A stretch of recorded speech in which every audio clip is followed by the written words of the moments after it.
So in addition to the linguistic, like actual language part of speaking Chinese, I have, touched this question in me of the topics that I want to talk about in Chinese with my parents are things that I would talk about in English. So things like social justice, climate action, systems change, internal development, all these things. Storytelling, narrative. I don't have the language for that, and I don't know if the language exists in a way. I was talking to a couple of Chinese-speaking friends, some translator friends, and I was like, do you guys like talk about social justice when you do your interpretation? They're like, it exists, but it's not like a part of the narrative in China, for example. It's not like a part of the narrative in the old generation. Yeah. So maybe academic circles or something. Yeah, or like the new generation will talk about that. So it's a bit like, I mean, when I say it out loud, it's like not that different from this generation talking about like racial justice, social justice with an older English-speaking generation that hasn't had those ideas or those frameworks presented to them. So I guess it's like, for me, it would be, how do you talk about social justice in Chinese? What are the topics that matter to you? Topics that matter, but also how to explain it to an older generation who haven't encountered those topics in that way. So my parents are, like, they're conservative by my standards, but for them, they're really liberal. Yeah. Their experience was that they're like pushing their openness. Like, a lot. Yeah. They're like, we're already doing a lot. I'm like, I can see that. I can see that from where you come from. You are liberal and open compared to where you were before, and for me, you're still like way over there on that. Yeah, like you can appreciate that and still acknowledge the gap in worlds. Yeah, and I say that also the conservative liberal political axis is so reductionist, and there's so many different axes upon it. I'm probably like conservative in some ways that other people would call me out for or whatever. Sure. Not to say the conservative is not as valuable. Exactly. It's just where you orient yourself.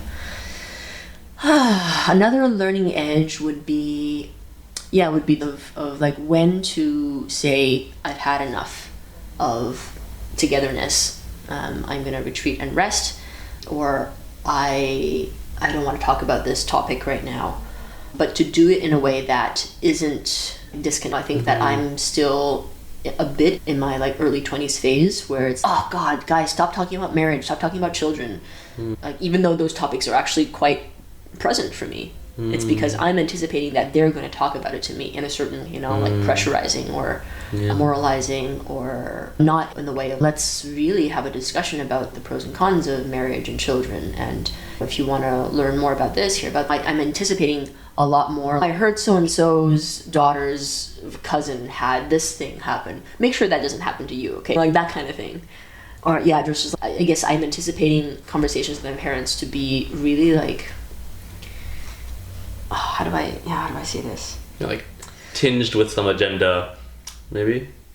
I think, there's that. Thank you for naming that. Tinged with some kind of agenda, but also another part is like coming from a really different worldview that hasn't had a chance to be challenged by other people over the course of their lives, because you don't have a good platform or medium with which to discuss these ideas, and so those worldviews get really concretized and they become really like impermeable to challenge in a good way, and to, I guess I'm anticipating a bit like coming up sometimes like against walls that don't want to be more permeable. They want to be more solid and unchangeable, and this is the way that the world is.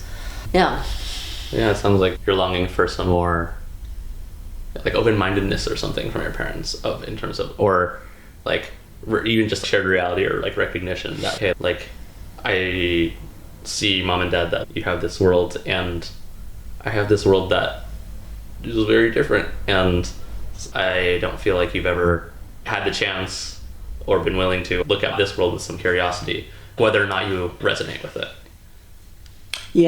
Look at it with curiosity. I think that's one thing that I would really love to see. That's not their growth edge, that's my growth edge, to not be too attached to them being different. That I totally. Like, we have aspirations for our parents the same way that our parents had aspirations for us. I'm like, oh, parents, if only you would educate yourself about If only we were different in this way. Exactly. You knew this. Yeah, you knew this, you had these skills, then our relationship would be better. So that's exactly the way that they were thinking about us.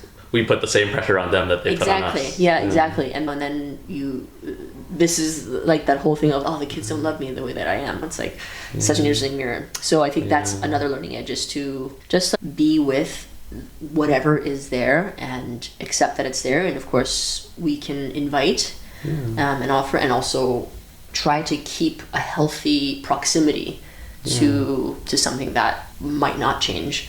Totally. Yeah. Like we can express hopes and desires, we can make requests, and ultimately respect each other's autonomy to decide. And that being like such a difficult like thing, like line to walk. Definitely want to improve my dumpling making edge. Be happy to help facilitate that by eating the dumplings and giving you more work to do. The dumplings are all gone. Oh no. No, we have to make more.